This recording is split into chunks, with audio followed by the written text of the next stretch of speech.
Hello বন্ধুরা, good morning সবাইকে। Welcome to football দুনিয়া। তো আজকের east Bengal versus Mohammedan sporting এর মিনি ডার্বি রয়েছে। তো সেই মিনি ডার্বি নিয়ে আমরা তো খুব একটা কিছু কথাই বলছি না, তার কারণ মাঠের বাইরের বিষয় নিয়ে তো আমরা প্রত্যেকেই অত্যন্ত বিজি। তো ছোট্ট একটা ভিডিও এবং ওখানে একটা বিষয় নিয়ে কথা বলবো। ইস্ট বেঙ্গলের আসল রোগটা কি ধরতে পেরেছেন east Bengal coach Oscar Bruzon? So এটা নিয়ে তো কথা বলবোই, তার আগে তোমাদেরকে একটা ইন্টারেস্টিং আপডেট শেয়ার করছি।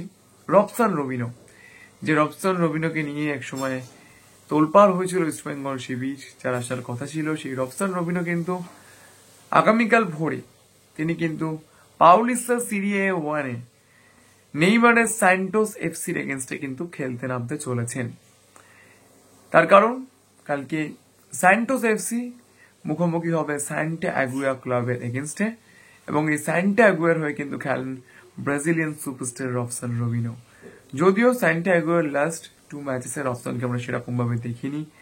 পালমেইরাসের এগেনস্টে তাকে মাঠেই নামানো হয়নি, আর লাস্ট ম্যাচ পর্তুগিজের এগেনস্টে তিনি লাস্টে একটু মাঠে নেমেছিলেন। তো আজ কিন্তু আমাদের নজর থাকবে রবসান রবিনো, তিনি নেইমারের মুখোমুখি হয়ে কতটা টাইম মাঠে থাকতে পারেন। এইবার যেটা ইম্পর্টেন্ট ম্যাটার সেটা হচ্ছে অস্কার ব্রুজন। আমি মাঠের বাইরের কথায় যাচ্ছি না, ম্যানেজমেন্টের বদল, নিজেদের রেকটিফিকেশন, সেলফ রেকটিফিকেশন, এগুলো তো রয়েছেই।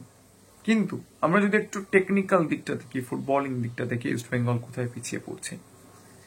কোনো ম্যাচে গোল করতে না পারা, কোনো ম্যাচে গোল খেয়ে যাওয়া, এই দুটো জিনিস তো রয়েছেই। কিন্তু যেটা সমস্যা সেটা কিন্তু ডিফেন্স আর মিডফিল্ডের মধ্যে কোনো বোঝাপড়া নেই।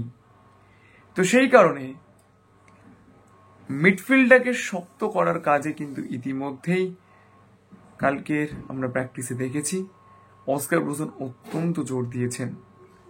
আনোয়ার আলীর সঙ্গে হেক্টর রুসে তিনি শুরু করছেন, এবং লেফট ব্যাকে আমরা হয়তো নিশু কুমারকে খেলতে দেখবো, রাইট ব্যাকে হয়তো রাকিব বা প্রভাত লাগরার মধ্যে কেউ একজন খেলবেন। কিন্তু মিডফিল্ডে সৌভিক চক্রবর্তীর সঙ্গে যেই খেলুক না কেন, সল ক্রিসপোর খেলার চান্স তো অতটা নেই। তো যাই হোক, যেই খেলুক না কেন, আমরা কিন্তু বারবার দেখেছি মিডফিল্ড ট্রানজিশনের উপর জোর দিয়েছেন অস্কার ব্রুজন। এবং চেন্নাইয়ের ম্যাচের হারা, এছাড়াও এফসি গোয়া বা মোহনবাগান সুপার জায়ান্টের এগেনস্টে হারা, এই ম্যাচেসগুলোতে কিন্তু ইস্ট বেঙ্গলের মিডফিল্ড, যেটাকে আমরা সেন্ট্রাল মিডফিল্ড বলি, সেখানে কিন্তু একেবারেই খেলা হয়নি। কেরালা ম্যাচ এবং মুম্বাই ম্যাচ ইস্ট বেঙ্গল কিন্তু উইং বরাবর অ্যাটাক করেছে। মুম্বাইয়ের মাঠ যেহেতু ছোট, অতটা প্রবলেম হয়নি, কিন্তু যুব ভারতী ক্রীড়াঙ্গনে প্লেয়ারদের মধ্যে ডিস্টেন্স কিন্তু ক্রমশই বেড়ে যাচ্ছে। তো এই ব্যাপারটার দিকে কিন্তু east Bengal coach Oscar Bruzon কালকে বিশেষভাবে প্র্যাকটিসে নজর দিয়েছেন। তো আজকের এটাই দেখার অস্কার ব্রুজনের এই রেকটিফিকেশন আজকের মাঠে কতটা প্রতিফলিত হয়। ভিডিওটা এই পর্যন্তই ছিল। যদি ভিডিওটা ভালো লাগে লাইক করে দেবেন, মনে করে চ্যানেলটাকে সাবস্ক্রাইব করতে ভুলবেন না। তখন মধ্যে এই পর্যন্ত দেখা হচ্ছে পরের ভিডিওতে।